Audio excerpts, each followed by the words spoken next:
Kadang hidup bisa berubah hanya dalam sekejap. Badai, kecelakaan, atau penyakit, dan semua yang seseorang bangun dengan susah payah bisa hilang begitu saja.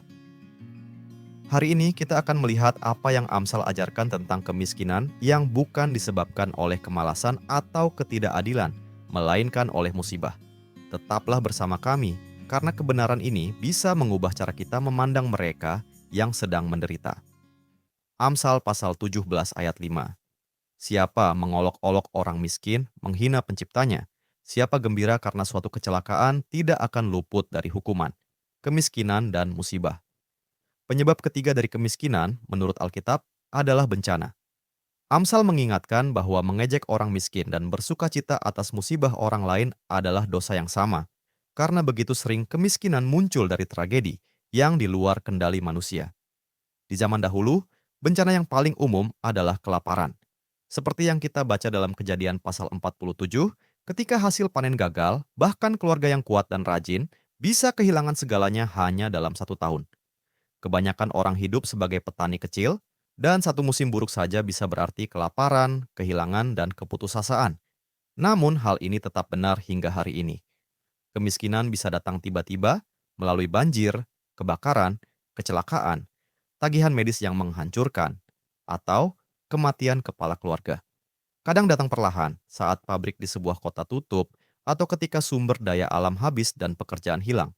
Bahkan di tingkat global, ada negara yang kaya dan yang miskin karena perbedaan sumber daya atau kondisi alam. Ketika kita melihat orang-orang dalam keadaan seperti ini, orang percaya dipanggil untuk merespons dengan cara yang berbeda. Bukan dengan berpikir, syukurlah itu bukan aku, melainkan dengan belas kasih.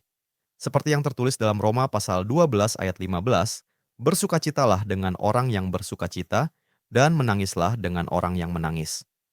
Sebagai pengikut Kristus, kita dipanggil untuk ikut merasakan penderitaan orang lain, menangis bersama yang menangis, dan hadir untuk memberi harapan serta pertolongan. Kita tidak boleh merasa lebih baik hanya karena keadaan kita lebih stabil. Semua yang kita miliki adalah anugerah, bukan jaminan.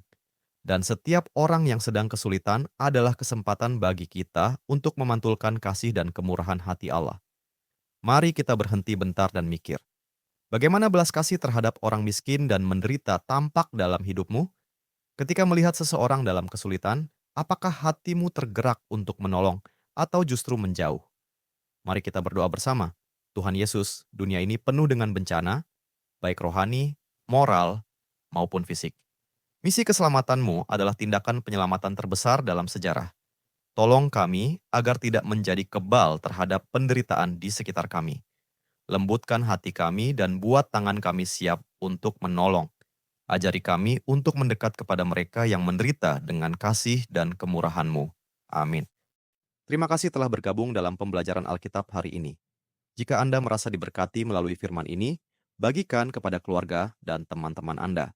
Jangan lupa untuk like video ini, tinggalkan komentar, dan subscribe channel kami agar kita dapat terus belajar dan bertumbuh bersama dalam firman Tuhan. Tuhan Yesus memberkati.